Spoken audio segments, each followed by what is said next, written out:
నమస్కారం సార్. నమస్తే. సార్ హరీష్ రావు గారు 20 ఎమ్మెల్యేలు తీసుకెళ్ళి మన కాంగ్రెస్ పార్టీలో చేరబోతున్నారంటే ఒక వార్త అయితే వైరల్ అవుతుంది సార్. మరి దీంట్లో నిజమెంత ఉందంటారు సార్?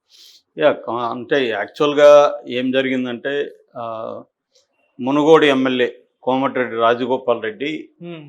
హరీష్ రావుకి ఆఫర్ ఇచ్చాడు. ఓకే. ఏమనంటే మీరు మా కాంగ్రెస్‌లో వచ్చారండి. ఒక 25 మంది ఎమ్మెల్యేలను తీసుకురండి. అలాగని తీసుకొస్తే మీకు దేవాదాయ శాఖ మంత్రిగా ఇస్తాము. హ్మ్. అలాగా మీ పాపాలను మీరు కడుక్కోవచ్చు అనేది ఆయన ఇచ్చిన ఆఫర్. అంటే ఆయన అసెంబ్లీలో కారిడార్‌లో మీడియా చిట్ చాట్‌లో ఇది చెప్పాడు. ఓకే. ఇది సంచలనంగా మారింది. అంటే ఒక ఎమ్మెల్యే ఒక మాజీ మంత్రికి ఇలాంటి ఆఫర్ ఇవ్వడం, అది కూడా బీఆర్ఎస్‌కి. అంటే ఇదంతా ఏంది? ఎందుకు ఇలా ఇచ్చారు?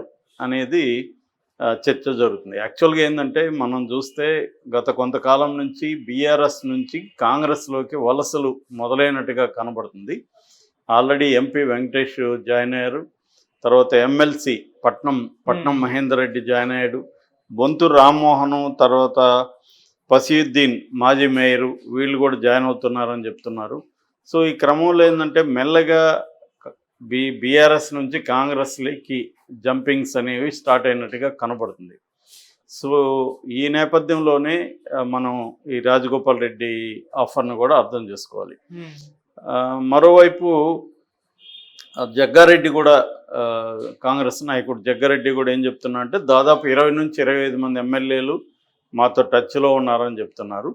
అంటే ఇందులో నిజముందా లేకపోతే మైండ్ గేమ్ స్టార్ట్ చేసిందా కాంగ్రెస్ అనేది చూడాలి. అయితే హరీష్ రావుని ఎందుకు ఈ ఆఫర్ హరీష్ రావుకి ఇచ్చారంటే నిన్న అసెంబ్లీలో కూడా హరీష్ రావు చాలా స్ట్రాంగ్గా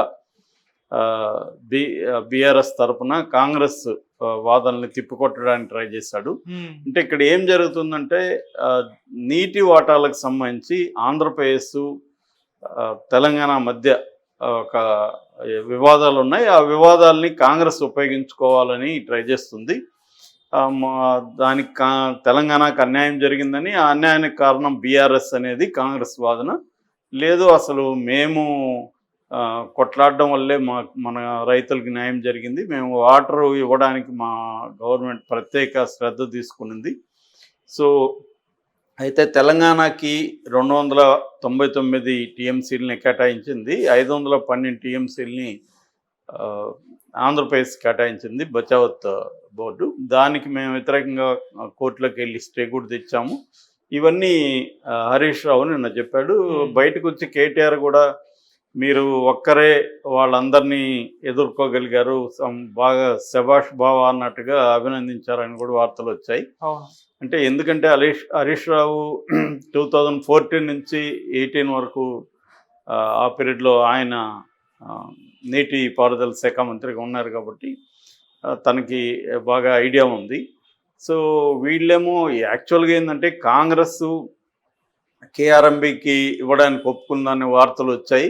దానికి వ్యతిరేకంగా వీళ్ళు చేసేసరికి దాన్ని రివర్స్లో కాంగ్రెస్ పెద్ద ఎత్తున బీఆర్ఎస్ని అటాక్ చేస్తూ నిన్నంతా కూడా అక్కడ ప్రజాభవన్లో ఎమ్మెల్యేలకి ఎమ్మెల్సీలకి వర్క్షాప్ కూడా పెట్టారు. దీని మీద అసలు ఈ విభజన చట్టం ఏం చెప్తుంది, మనకెంత వాటర్ రావాలి, వాళ్ళకి ఎంత వాటర్ ఉంది, అసలు అక్కడ కరెక్ట్గా వాటర్ని లెక్కిస్తున్నారా లేదా, రెండవది కేసీఆర్ ఉదారంగా ఉండడం వల్ల జగన్ రాయలసీమ ప్రాజెక్టులకి, ముఖ్యంగా రాయలసీమ ఎత్తిపోతల ప్రాజెక్టు ఉంది, దానికి తీసుకెళ్ళిపోయాడు.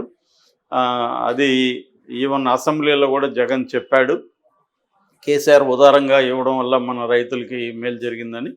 సో అంటే రాయలసీమ జిల్లాలు కాకుండా ఇంకొక కృష్ణా, గుంటూరు, ఇలాగ మొత్తం 8 జిల్లాలకి ఆంధ్రప్రదేశ్లో కేసీఆర్ ఉదారంగా అడిగిన వెంటనే వాటర్ రిలీజ్ చేశాడని చెప్తున్నారు. నిజానికి ఏంటంటే ఇద్దరికి అవసరమైన నీళ్లు పోగా మిగులు జలాల్ని ఎవరికి అవసరం ఉంటే వాళ్ళు వాడుకోవచ్చు అన్న ధోరణిలో జరుగుతూ ఉంది.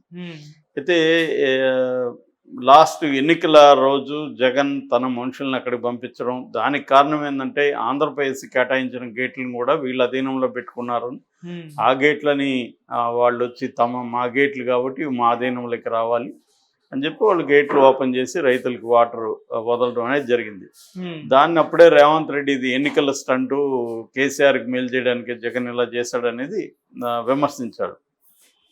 సో ఈ కాంటెక్స్ట్లో నిన్నంతా కూడా అసెంబ్లీలో ఏదో గొడవ జరిగింది. ఈరోజు మేడిగడ్డ వర్సెస్ కేసీఆర్, నీళ్లు మన హక్కు అనే నినాదంతో కేసీఆర్ ఇక్కడ సబ్బెడుతున్నాడు. సో వీళ్ళిద్దరి వార్ స్టార్ట్ అయినట్టుగా అర్థమవుతుంది. డైరెక్ట్గా కేసీఆర్ రంగంలోకి దిగాడు.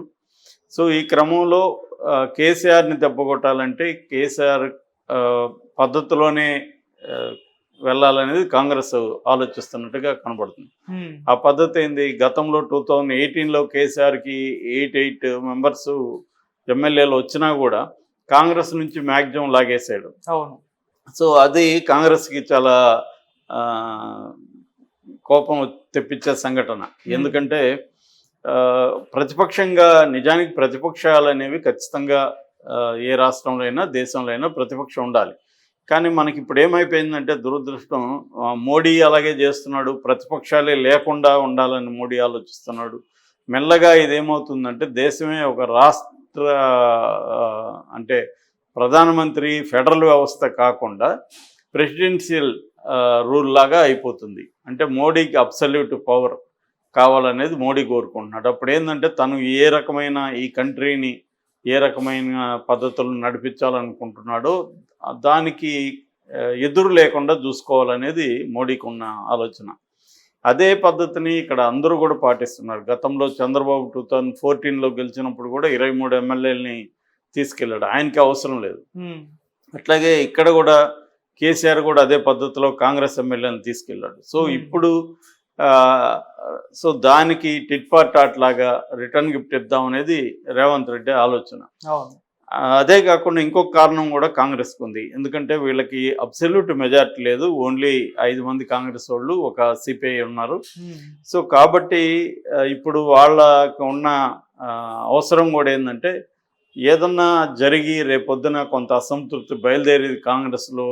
అదే టైంలో కేసీఆర్ని కూడా నమ్మలేము. కేసీఆర్ పెద్ద స్ట్రాటజిస్టు, ఆయనే ఉన్న ఒక 6-7 మందిని లాగితే కూడా ఈ ప్రభుత్వం కుప్పగొల్లిపోయే అవకాశం ఉంది. ఎవరికి మెజార్టీ లేనప్పుడు మళ్ళీ ఎలక్షన్లకు కూడా వెళ్ళొచ్చు, ఏమైనా జరగచ్చు అన్న ఒక భయం అయితే కాంగ్రెస్లో కూడా ఉంది, ముఖ్యంగా రేవంత్ రెడ్డిలో. అందుకని రివర్స్లో తామే ఆ ఎమ్మెల్యేలని లాక్కోగలిగితే మన గవర్నమెంట్కి డోకా ఉండదు, కేసీఆర్ కూడా వీక్ అయిపోతాడు అనేది ఒక రకంగా బీజేపీ ప్లాన్ కూడా ఇదే. బీజేపీ ఏంటంటే ప్రతి రాష్ట్రంలో ఎవరు ఏ పార్టీ బలహీనంగా ఉందని చూసి ఆ పార్టీని మంచిగా కానీ చెడ్డగా కానీ దెబ్బ కొట్టడం అనేది బీజేపీ స్ట్రాటజీ. సో ఆ యాంగిల్లో చూసినప్పుడు ఒక మైండ్ గేమ్ ద్వారా ఈ హరీష్ రావుని టార్గెట్ చేసి ఒక పుకార్లను వ్యాపించడం, హరీష్ రావు వచ్చేపోతున్నాడు కాంగ్రెస్లకి అనే ఒక పుకార్లు వ్యాపించడం అనేది కూడా ఒక మైండ్ గేమ్గా మనం చెప్పుకోవచ్చు. అంటే బీఆర్ఎస్ని ఇప్పుడు కొంత బీఆర్ఎస్ బలహీనంగా ఉంది కాబట్టి ఈ స్టేజ్లోనే బీఆర్ఎస్ని దెబ్బతీయాలి.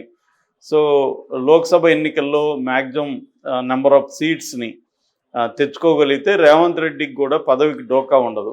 సో అందువల్ల రేవంత్ రెడ్డి టార్గెట్ కూడా ఏంటంటే మ్యాక్సిమం లోక్సభ సీట్లు తెచ్చుకోవాలి. సో ప్రధానంగా కాంపిటీషన్ కాంగ్రెస్కి బీఆర్ఎస్ఏ.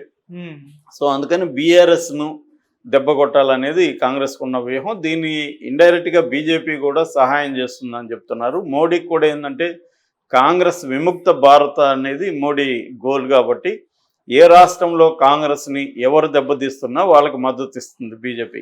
ఆ విధంగా రేవంత్ రెడ్డికి కూడా మోడీ హామీ ఇచ్చినట్టు తెలుస్తుంది. మీరు బీఆర్ఎస్ని కంప్లీట్గా తొక్కేసేయండి, మేము మీకు ఏ రకమైన మద్దతు కావాలంటే ఇస్తామని చెప్పినట్టుగా అర్థమవుతుంది. ఆ యాంగిల్లో మనం అర్థం చేసుకుంటే కోమటిరెడ్డి స్టేట్మెంట్ వెనక ఉన్న వ్యూహం ఏందో అర్థమవుతుంది.